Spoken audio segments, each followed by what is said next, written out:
5 ways to optimize your podcast website. Welcome to the Audacity to Podcast, episode 257.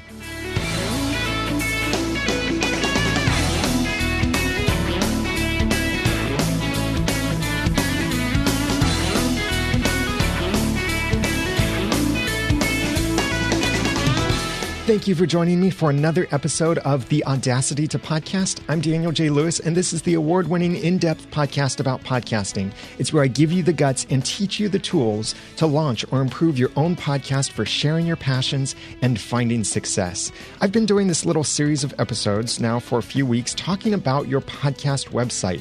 If you haven't listened to the most recent 3 episodes, I highly recommend that you go back and listen to them because this episode builds on top of those previous 3.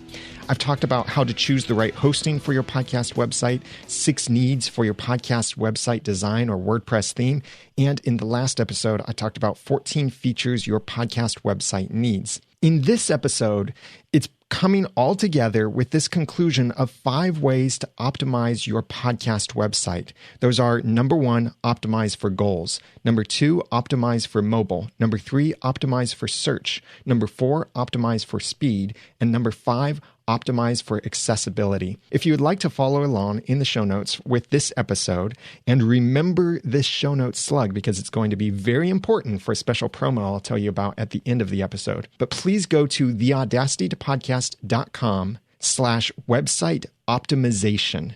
Remember that slug, website optimization, because it's going to be a coupon code for something I'll mention at the end of this episode. But there are several ways you can optimize your website, and these are things that may not necessarily be related to the theme or the plugins you use, although they can be connected with that, and the theme or plugins that you use on your site or how you code your site can take part in these different methods of optimization. But behind each of these is really a series of decisions you need to make. And it's stuff that you do. The technology can make it a little bit easier, but the responsibility is mostly on you to optimize your site for these things. It's just like when we're talking about search engine optimization, there's a great plugin for it called Yoast SEO. It's the plugin I recommend. You install that, and it doesn't immediately make your site search engine optimized. It enables you to use new tools to better optimize your website for search engines. That's the kind of thinking I'm talking about. The tool enables you to do something that you need to already decide to do. So I have these 5 ways to optimize your podcast website, and you can follow along in the show notes at theaudacitytopodcast.com/website optimization. And remember that website optimization because that's a promo code for something I'll tell you later. Number 1, optimize for goals. What do you want your podcast website to do? I've said several times before that I think the primary goal of a podcast website needs to be to make it as easy as visit website, press play, and people can consume your podcast that easily. But judging from the majority of podcast websites out there, it seems that many podcasters either don't know what their goals are, or they have far too many goals on their site. And their site is just screaming out, click me, no, click me, no, click me, no, click me, no, click me, no, click here, no, go there, no, go somewhere else, go, and all of this random stuff going on their site. Here's an exercise that I encourage you to try. And this is just a mental exercise. Imagine your website was allowed to accomplish only 3 things. What would you want those 3 things to be? I'm not saying that 3 needs to be the magic number, although that is close to what I would say should be your magic number for the overall goals of your website. But think about what are those most important things, those high priority goals for your podcast website. You may have a whole bunch, you may have very few, but what if your website was designed to serve only those few high priority goals? Here are some examples of some things that I think are high priority goals for a podcast website.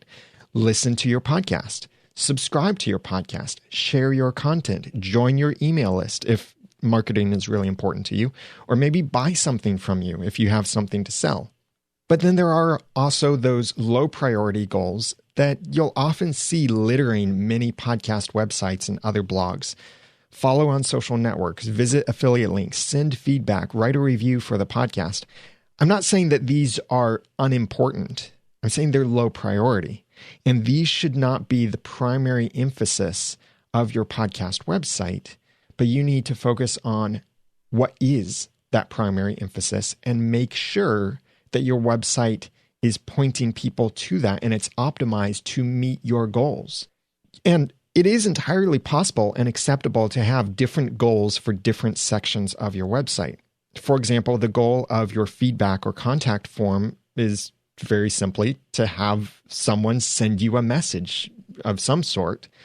So on that particular page, you want that goal to be clear and obvious and for it to be very easy for people to accomplish that goal on that page. And you probably don't want them to be distracted by many other things. Like your contact page may not be the best area for some kind of pop-up or an opt-in form to join your email list because they're trying to email you, not to receive email from you. You can have a little checkbox on your form that says, would you also like to subscribe to my email list to receive whatever it is that you send out? And that can be a good way of offering that opt-in option on that contact page, but you don't want to distract them from doing what they want to do on that page. Your goals for an individual episodes post on your website is most likely for someone to listen to or watch that specific episode. And then maybe a secondary goal is to share that episode, leave some feedback, or maybe there's some other specific action you want them to take after they have consumed that episode. So that's what I'm talking about when you have goals for specific contexts on your website. And it's okay to have different goals for different sections. So all total, you may have 100 different goals for 100 different sections of your website. But what are those overall primary goals for your website? Think very carefully about what you want people to do when they visit your website, and then try to remove all of the distractions from their doing that thing. Don't treat your website like a Christmas tree. And the general rule on a Christmas tree, I don't know if this is the way it is for you, but this is the rule I learned for a Christmas tree, is there's never enough on the tree. There are never enough lights. There are never enough decorations. In fact, one great rule I heard is when you think you have enough lights on the Christmas tree, add 2 more strands of lights. Get a really nicely lit tree that has a lot of personality to it. Some of the interior decorators are probably thinking, no, but Christmas trees are about fun and family, not necessarily about how good they look unless you're trying to be that model home. But that's a complete tangent there. Make sure you're not treating your website like that Christmas tree where you're loading everything possible on it. You have horrible old things and nice, attractive new things and all differently colored stuff. Keep it clean and optimized for the goals that you have on your site. Is it really your goal for when people come to your website to join your Facebook group or to follow you on Twitter? That might be something you want them to do, but that's probably not your goal for the site. There can be appropriate places to ask them to do that, but make sure that your site is focused on the goals that you have. So think carefully about those goals and work to optimize your site for those goals, whatever they may be for you. Your podcast could be a side thought to your website, and the main purpose of your website is to sell something. Then you need to make sure that your website is optimized to sell something. That's number 1, optimize for goals. Number 2, optimize for mobile. The growth of mobile website browsing will only increase in the coming years. Someday we may have a completely different platform, but when you start setting up the framework now to optimize for mobile, then I think you're helping to future-proof your website for whatever new platform comes out in the future. And optimizing for mobile has several aspects that I think you should consider with your podcast website. Think about the responsiveness. This is making your website respond to the size of the browser, which is often based on the size of the device, but it could also be based purely on the size of the window on someone's desktop computer. You can see this on different websites. Like if you go to the audacitytopodcast.com on your mobile device, you'll see a different looking website slightly than what you see on the desktop. Things are thinner. Stuff flows a little bit differently. That's the website responding to the size of the device. When you build in this responsiveness, or what we call responsive web design, this makes engaging with your content much easier on smaller screens and really any size of a screen or a browser. Optimizing for mobile also means ensuring you have compatibility on your website. Make sure that whatever features that are on your site do actually work on mobile devices, and you might have to try them on a mobile device to ensure that they work. Stuff like podcast players, sharing buttons, feedback forms, stuff like that are things that you should test to make sure if you press play on a mobile device, does it actually play the episode or does it do something weird? Does it download the episode to the person's music library? Does it play in the browser? Does it open a pop-up? Does it do nothing? What about the feedback forms? Do they work or anything like that? Do they work the way you want them to on a mobile device? Also think about the usability when optimizing for mobile. Most mobile interactions are done with the rather imprecision of a finger. Thus, whatever links or buttons or form fields or anything like that, anywhere that you want your visitor to interact with your website needs to work well with the imprecision of a finger. And fingers of all sizes. It could be someone with fat fingers, and for that you could practice by using your thumb to press on things. And you might see this on some sites that do have a responsive design, so they fit properly on a mobile screen, but when it comes to actually pressing the links are so close together, or maybe the text that's hyperlinked is so few words that it's really hard to press with your finger. An example of this that you might see is maybe someone is adding footnotes to something they're quoting, and those footnotes are a number surrounded by square brackets, and only that single digit number is hyperlinked. And there are several of these right next to each other. That can be very difficult to precisely tap with your finger. Some good optimization for mobile can help you to make those links better. And that could mean making a decision to, instead of hyperlinking a single number, to hyperlink a phrase or a word instead of such a small number. It's very easy to click with precision when you're using a mouse. Not so easy to tap with precision when you're using a finger because of finger sizes and the fact that you can't really see exactly what you're tapping on with your finger. So make sure those things are nicely spaced out. You need the responsiveness, the compatibility, and the usability to really optimize for mobile.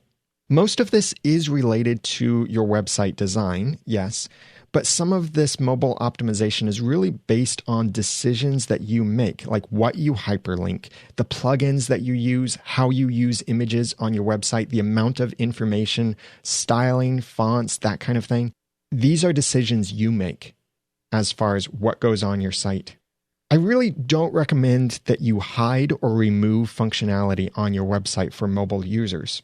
It's quite often that a mobile user wants to accomplish the exact same thing on your website as a desktop PC user would.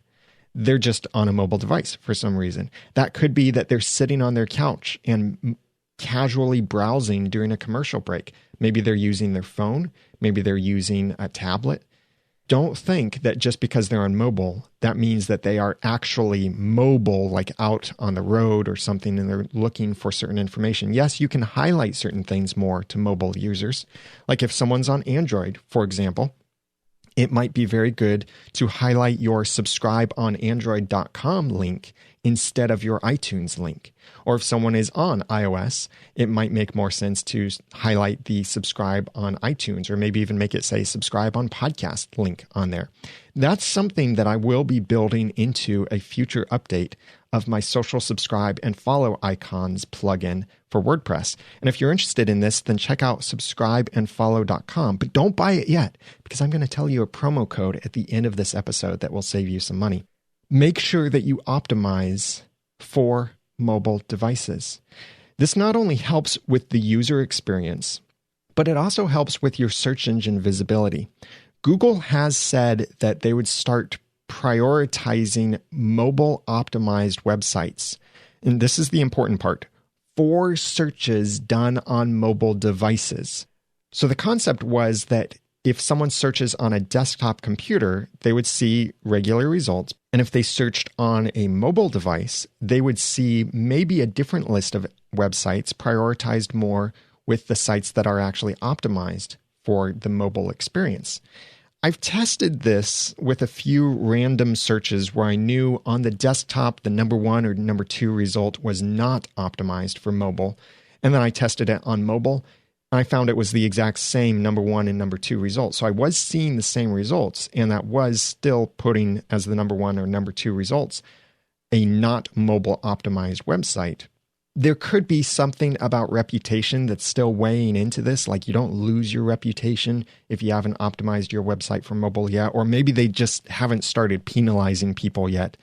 Maybe they've only announced it, but haven't actually implemented that much of the algorithm yet. I'm not that much of an SEO expert to really know for sure what Google is doing, but it is something to keep in mind, and I can see other search engines also doing something similar.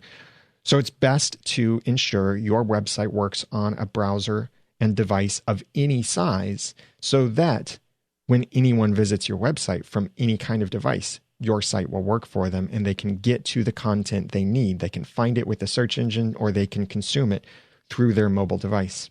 That's number 2, optimize for mobile. Number 3, optimize for search. Search engine optimization, or SEO, is such a large topic that I have a completely separate SEO for podcasters course about it. And I'll give you a promo code if you're interested in buying SEO for podcasters. I'll tell you that promo code and the whole terms and conditions later in this episode. But what's most important for you to remember about search engine optimization is that you're not optimizing for search engines. You're optimizing for humans who use search engines, not optimizing for the search engines themselves.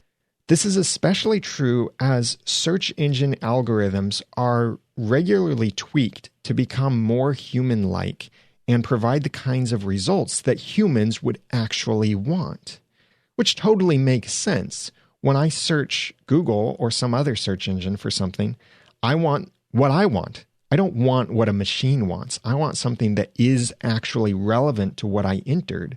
And the algorithms are becoming more and more human-like in what they prioritize, not simply basing it on the number of keywords, although that does affect things to a certain degree, but on other factors of relevance, on security, on mobile friendliness, on a lot of these other factors that go into search engine ranking and what makes a website optimized for humans using the website and using search engines.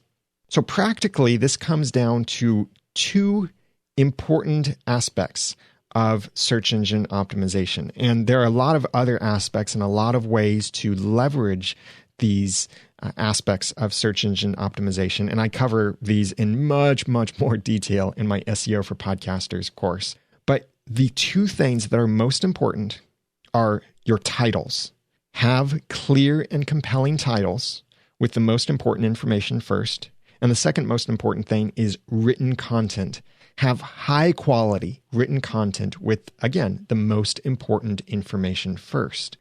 It's very important, as you can tell, these things need to be high quality. Transcripts, I think, are low quality text. They're, in a way, the lazy man's way of making podcast show notes. It's better than nothing, but I think writing your podcast content as a blog post is the best way to go because that creates high quality content, fewer words than a transcript, but higher quality words.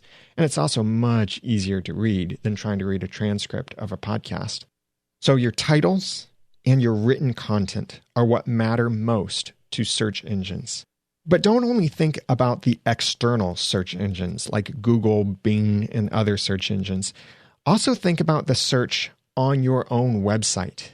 This is primarily powered by your titles and your content, but also by your internal tags. In WordPress, for example, you can add tags to posts, and those tags have absolutely no bearing on external search engine optimization. In fact, meta tags or meta keywords no longer matter to all of the popular search engines out there, including iTunes. But they do matter on your site. So your internal tags are great for connecting posts to each other, or adding keyword themes to certain pieces of content. For example, certain plugins that let you see related posts will pull that relevance based on the number of similar tags. So if I talk a lot about WordPress in one episode and I tag it with WordPress, and I talk about WordPress in another episode and I tag it with WordPress as well, then WordPress will see these two separate posts are both tagged with the keyword WordPress, so they must be similar in some way. And certain search tools that you can use on your site, like I previously mentioned, SearchWP is my preferred search engine for internal WordPress search, and it's much more intelligent than the built-in WordPress search.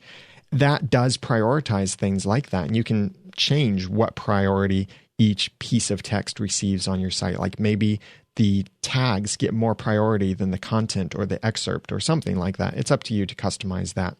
So optimize your site for search, not only search engines, but really optimizing it for humans who are using search engines, external search engines, as well as internal search engines.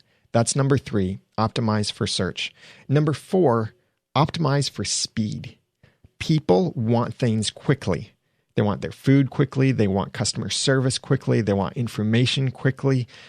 There are all of these things that we want quickly. We almost live in a microwave oven culture where we really want stuff now, or as close to now as possible. Your website should ideally also be fast, and I recommend be usable within 3 seconds. Now note, I said be usable, not completely load, but be usable within 3 seconds. And that could mean that they can see your content, they can interact with what they need to within a short amount of time, instead of waiting a long time for every aspect of your site to load and every single image, even the images that aren't visible on the current page. The usual culprits for slowing down your website are really big images, like images that are bigger than they need to be, both in pixel dimensions as well as file size. I've seen this before on websites where they might have an image that is displayed at only 300 by 300 pixels on their site, and the image itself is 1400 by 1400 pixels. Often it's the podcast cover art that is the culprit in this case. They're displaying that large 1400 by 1400 in this small space. Or the other problem is it could be a 300 by 300 pixel image in a 300 by 300 pixel space, but the image is a megabyte or 2 megabytes, which is way too big for an image of that size, unless you're using it for print work, and then file sizes don't really matter that much or at all to the final result. But on the website, you need optimized images. So that's a big culprit right there, is the images that you're using on your website, but also the social network buttons and boxes on your site, like a Twitter widget that shows your latest tweets or a Facebook page widget. Those kinds of things load a lot of other files, a lot of images, a lot of other data that will significantly slow down your site. So be careful with those other social network things. And also plugins. Having too many plugins on your site could slow it down, not only because of all of the PHP and other coding that needs to run in the background, but it's possible that every plugin is loading an additional file. It could be a JavaScript file, an image, a CSS file, a font file. It could be all kinds of different things, and you don't have to necessarily know what those things are that it's loading, but know that it's probably loading something extra. And every time there's an extra file that needs to be loaded when someone visits your site, that slows it down a little bit. In fact, it's worse to have multiple files than one larger file. And there are different ways that you can combine these things, and that gets a bit more technical. And I did share some resources in a previous episode about how to speed up your website without switching your hosting. And I have a link to that in the show notes for this episode at theaudacitypodcast.com/website optimization. But these are the biggest culprits that you need to consider when your website seems to be running slowly. It could be you're using images that are too big or not saved well. It could be social network buttons or widgets or boxes on your site, or it could be plugins that you're using, maybe badly coded plugins or just simply too many plugins. But speed doesn't only relate to how quickly your website loads. It also goes back to the goals of your website. What do you want people to do when they load your website? Now, how quickly can they do that? Even if your website loads within 1 second, it won't help you much if it then takes the visitor several minutes to get to what they want. Maybe all they want to do is subscribe to your podcast. So they load your website and poof, wow, that's great. It loaded within half a second. Fantastic. Now, how do I subscribe to the podcast? Maybe, is it under here? No, that's just a list of the episodes. Is it under here? No, that's the Facebook and Twitter. Is it under here? No. So see, speed also connects to your goals. How quickly can someone do what they came to do once your website has loaded? So make your website as fast as possible to use, not only to load. And a big way to do this is to not force people to have to think hard about how they work with your website. Trying to figure out, should I go here for this thing or is it here? Make it easy. There's a great book on website usability called Don't Make Me Think. And I've read this back in the days when I used to be a web designer, and it was a really good book that really explained well the kinds of things we should be doing to make it easier for people to interact with the site. A very easy thing to understand is don't try to be cute. This is something that actually Blab changed. I did suggest it, maybe others suggested it too, but on Blab, they used to have a button that said, "Tell a little bird." What does that mean? Now, maybe you recognize the color blue. Maybe you recognize the little bird icon, which was the Twitter bird icon. But tell a little bird is not as straightforward as tweet or share this or something like that. And that's now what it says is it says tweet. And then in the chat room, it might say something cute sometimes.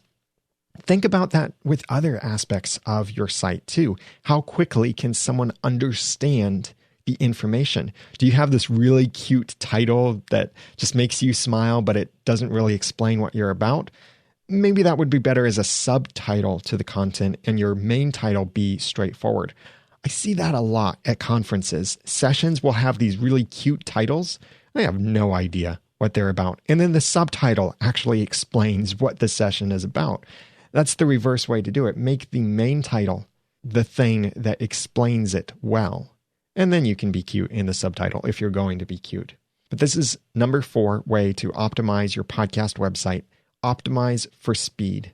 Make sure you listen to or check out the show notes for that past episode where I talked more about how to speed up your website. And I shared several tools in that episode about how to measure your speed, how to optimize, how to cache, and all kinds of really cool stuff. I have that link in the show notes for this episode at theaudacitytopodcast.com/website optimization. And number 5, optimize for accessibility. It's very important for you to ensure that your website is accessible to the physically impaired.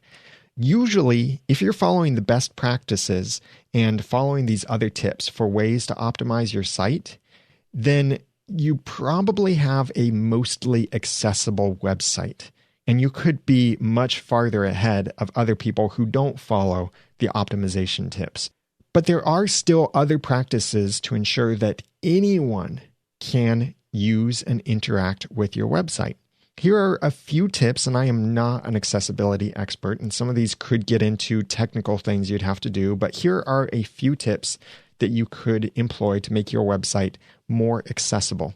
Add alt text that describes images. This is what is read by screen readers for the visually impaired. When they can't see an image, in your notes, don't simply say, the image shows this, but explain what the image shows. Or if you add this alt text, then their special software will see that and read that to them. So you could explain what the image is showing or what conclusion can be drawn from the image, anything that makes sense.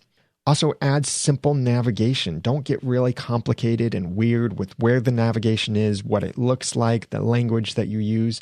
Be clear and concise and simple with your navigation. Use headings for hierarchy, not visual style. If you need something to be bigger, change that by changing the font size. Don't make it a heading 1 or heading 2 just because you want it to be bigger. Use the headings to break apart your content, to give it some hierarchy and structure. Also, use a website theme that has accessibility features built into it. These can be things that you might not see when you're looking at the website on your desktop computer, but these features might show up when someone is accessing your website with their special software that allows them to interact with the internet. There could be certain obvious features like a skip to content hyperlink near the top of the page, or skip navigation or something like that, that allows them to easily jump from being at the top of the page and having to go through all of the menus, the widgets, all of that, down to where the content actually is and read that quickly. And there are other features too that can make the website more accessible, and some back-end technical stuff that many themes might have built into them. Also, be careful with icon fonts. This is kind of like the Wingdings font that you might have played with as a kid, or when Microsoft Word was first coming out. A font where if you type the letter A, maybe something else shows up. Or you type, for example, maybe you type the letter T and the Twitter logo shows up. And you type the letter F and the Facebook icon shows up. Those kinds of things are nice for many different uses. But if you actually have to enter that text into the site, that can cause accessibility problems, because screen readers will read that as regular text. So it will read the F, the T, the A, the G, the H, the Y, all of these different letters. It will read those. This was brought to my attention a while back with my WordPress plugin, Social Subscribe and Follow, where I was using icon fonts, and I still do. But the way I had implemented them, they would show up to screen readers as well as in certain RSS readers as F Facebook and T Twitter and G Google and that kind of thing, where it had an extra letter at the beginning that looked sloppy. It looked like a mistake. It was not good. So I changed that around to how it was doing it. So now screen readers don't, or I believe don't, read those letters, and RSS feeds and that kind of thing don't mess up with displaying those letters. So be careful with icon fonts. That doesn't mean you have to avoid them. It does mean be careful with them. Also, test your website in screen readers. And there are many different screen readers out there that you could use for testing your site. If you even just look online for free screen reading software for Windows or for OS X, you can try some of these, and it can be very enlightening to discover how is it that visually impaired people interact with your website. I also recommend that you maintain high contrast between the text and anything that's in the background. Be careful with your colors. Please don't put light gray text on white backgrounds or light gray on top of dark gray. Make the contrast even stronger so that even someone who thinks they have good eyesight doesn't start to question that fact and have trouble reading your site. That also goes in with the font sizes that you're using on your site. Don't make it tiny and light colored. Make it easy. Make it accessible. I know there's this thought of, oh, it looks so beautiful when it's a lower amount of contrast and lighter colors and it's very pleasing to the eyes. Sure, it might be, but you can't read it. And that's a bigger problem if you can't read it or if other people can't read it. Don't only try to make your website accessible to users with some kind of bodily limitation. Also think about other restrictions that could affect the accessibility of your website, like internet filters, bandwidth limitations, the browsers people are using, the device they're using, ad blockers they might be using, and much more. Try these things, and it doesn't mean you have to spend hours and hours, but do test some of these things to see how usable is your site. You may not be able to guarantee a totally identical experience for everyone, regardless of the device they're using or limitations they're working with, but ensure that the main purposes of your website are served and accessible to everyone. So go back to those goals. The number one optimization tip, optimize for goals. Go back to that and think about, what do you want people to do when they come to your website, and make sure that works for everyone, regardless of what technology they're using, what physical limitations they may have, or where they are in the world. Make sure those goals work for them. So once again, these 5 ways to optimize your podcast website are available in the show notes at theaudacitytopodcast.com/website optimization. And they are: number 1, optimize for goals. Number 2, optimize for mobile. Number 3, optimize for search. Number 4, optimize for speed. And number 5, optimize for accessibility. Now, I mentioned earlier that I have a promo code for you, and I did spoil it a little bit by telling you what that promo code is. But if you go to theaudacitytopodcast.com and you want to purchase either SEO for podcasters or my WordPress plugin, social subscribe and follow icons, then use the promo code website optimization. It's the same thing as the show notes URL, website optimization. Use that in the cart and you'll receive 35% off. You could purchase both at the same time if you want to, SEO for podcasters, as well as my WordPress plugin, social subscribe and follow icons.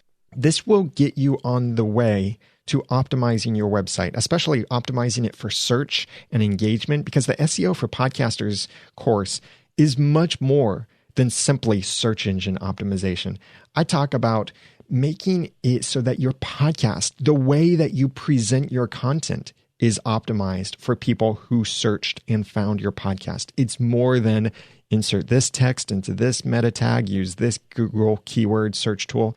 But really, how does this affect your content? With SEO for podcasters, I can't guarantee that it will make your podcast more findable. But what I can guarantee is that it will change the way you podcast and help you to podcast better. So both of those links are available in the show notes for this episode, but that promo code is not in the show notes. I will send it out to my email subscribers to let them know too. But if you just go to the show notes looking for the promo code, it's not going to be there, but the links to SEO for podcasters as well as my WordPress plugin will be there.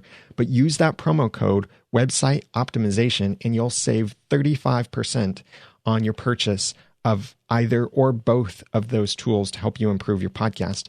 That promo code expires midnight Eastern Standard Time, March 6th.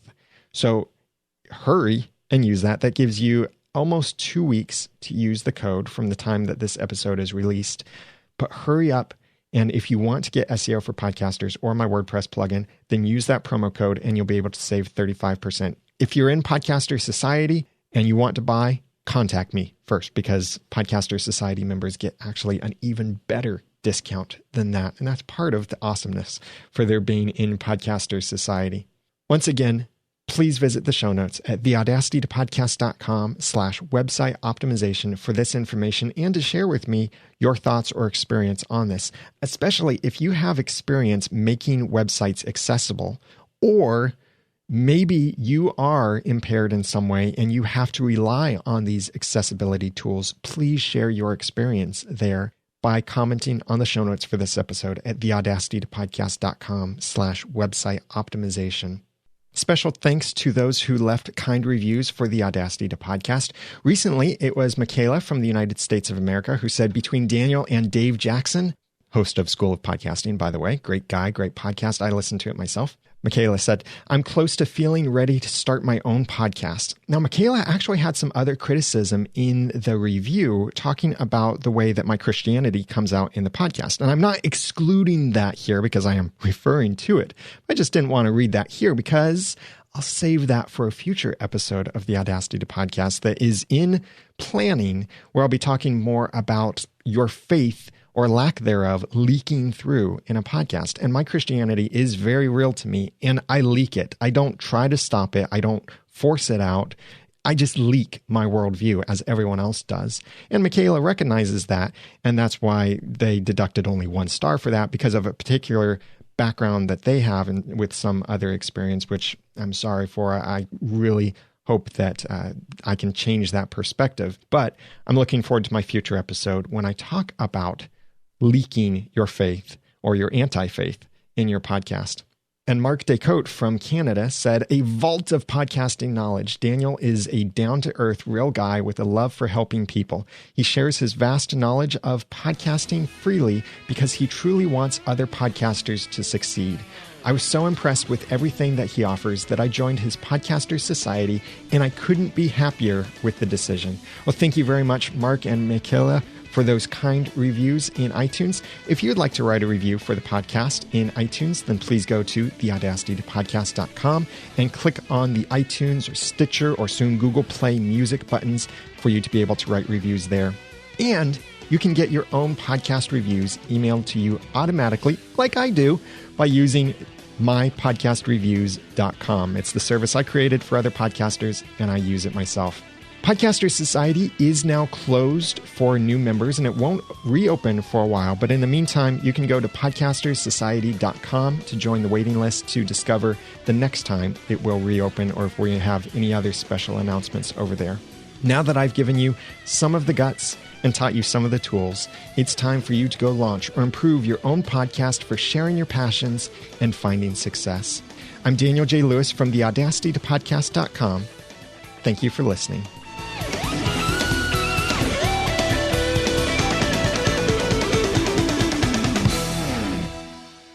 The Audacity to Podcast is a proud member of Noodle Mix Network. Find more of our award-winning and award-nominated podcasts to make you think, laugh,